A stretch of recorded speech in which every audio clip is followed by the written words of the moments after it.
তো বন্ধুরা দেখো, এই বয়স্ক লোকটা চলতে পারেনি, তাই এই দাদাটা এসে হেল্প করছে। 1.5 ঘন্টা দাঁড়িয়েছিল, 1.5-2 ঘন্টা, তাই জিজ্ঞেস করছে যে কেউ হেল্প করেন, বলে না।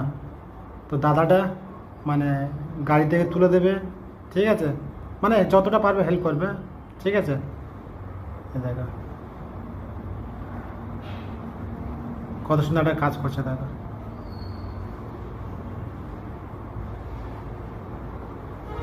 কি সুন্দর একটা কাজ করে, দেখো তো, না দেখো নিজের মতো ভেবে কাজ করছে। তো দাদুটা বুঝতে পারেন যে এই পুলিশ আমাদের হেল্প করবে।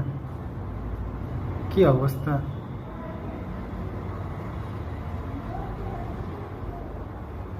কিছু টাকা দিয়েও হেল্প করছে। বাহ, খুব সুন্দর। ও, এইসব আশীর্বাদ